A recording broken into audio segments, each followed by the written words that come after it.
A recently declassified congressional report outlines a 40-day conventional war window in Iran. The numbers inside challenge the assumption of absolute American air supremacy. During this conflict, the Israeli Air Force conducted high-intensity, deep mainland strikes across Iranian territory. They completed their sorties and exited the airspace with 0 manned aircraft lost. The United States military, operating in the exact same theater, suffered 18 manned combat aircraft downed. That translates to an estimated $29 billion in hardware damages and replacement costs. The losses extended to support assets.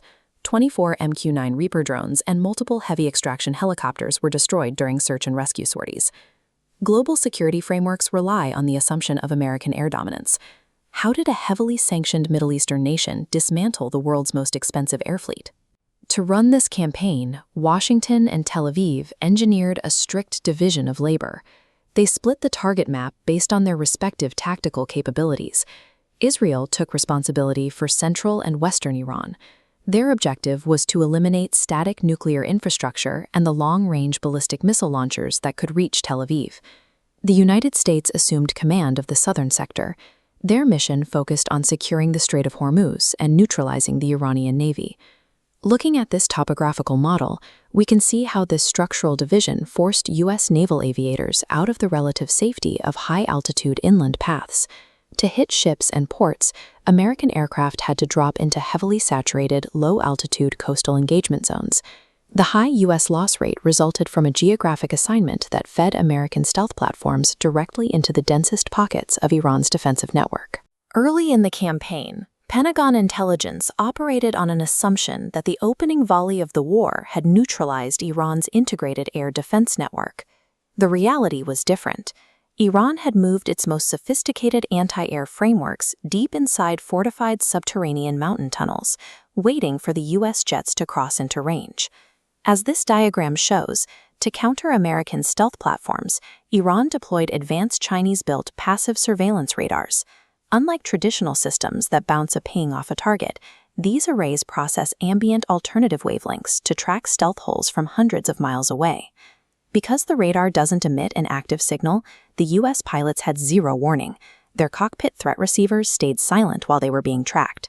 Once a lock was established, the ambush was simple. Iran fired fast, non-emitting infrared search and track missiles directly at the unsuspecting U.S. aviators. Against an asymmetric enemy that listens instead of looks, a trillion-dollar reliance on stealth technology loses its primary tactical advantage. The standard American approach to neutralizing a state is the decapitation strike. The doctrine assumes that destroying the central leadership node will paralyze the rest of the military body. In 2008, the Islamic Revolutionary Guard Corps engineered a counter-doctrine called Dafa-e-Mosiki, or the Mosaic Defense Strategy.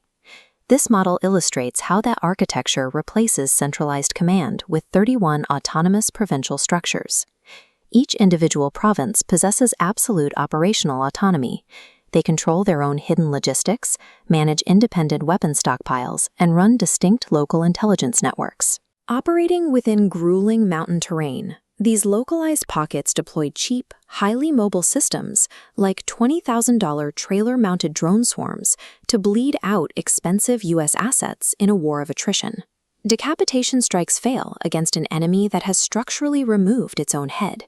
Washington prepared to fight a single, unified army, but encountered 31 independent militias. The Pentagon's final miscalculation in this campaign was a psychological wager. They assumed that sustained aerial bombing would cause a frustrated Iranian public to rise up and collapse their government from the inside. Sociologists have a precise term for what actually happened: the rally around the flag effect.